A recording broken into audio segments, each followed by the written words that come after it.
శ్రీ షిరిడి సాయిబాబా జీవిత చరిత్రము 33వ అధ్యాయము.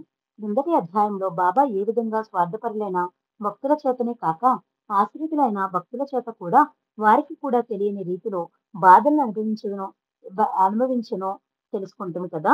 కాబట్టి శిష్యులు ఎవరైనా ఏ చిన్న విషయంలోనూ గురువును వ్యతిరేకించరాదు.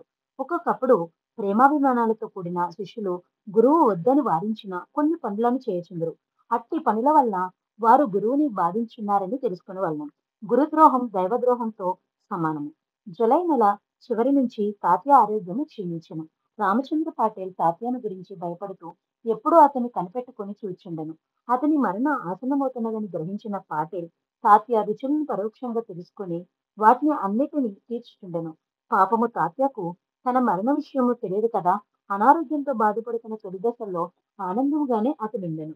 పాటేల్ మాత్రము తీవ్ర మానసిక వ్యధకు గురి అగుచుండెను.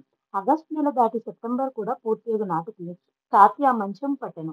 ద్వారకామాయ వరకు కూడా రాలేని స్థితి ఏర్పడను.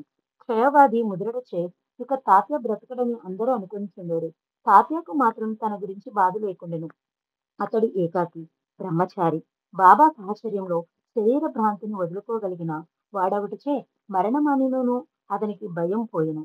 బాబాకు బట్టలు ఎవరు మార్చుంటారో, రాత్రిపూట పక్క సరిగా వేయించుంటారో లేదో అని ఎల్లప్పుడూ బాబాను గురించి ఆలోచించేవారు. పవిత్ర గ్రంథ పారాయణ. అక్టోబర్ 1వ తేదీ నాడు ఉదయం వజే అను బ్రాహ్మణ భక్తుడు వచ్చి బాబాను నమస్కరించెను.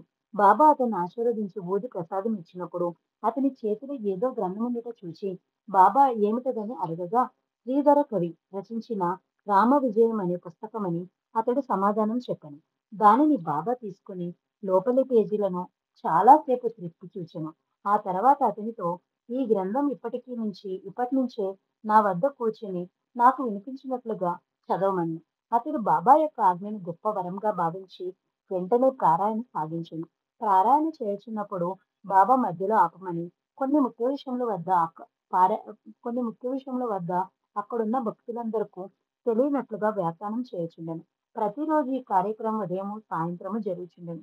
బాబా వద్దకు వచ్చి భక్తులు కూడా ఈ పారాయణమును వినుచుండెరు. ఎవరైనాను మరణించుటకు ముందు దైవ కథలను చదివి వినిపించుట ఆచారము.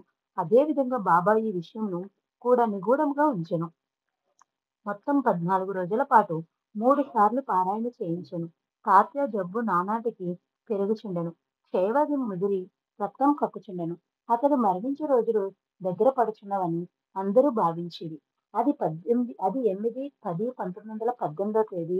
బాబా బాగా నీరసించిపోయాను. మసీదులో గోడ కానుకుని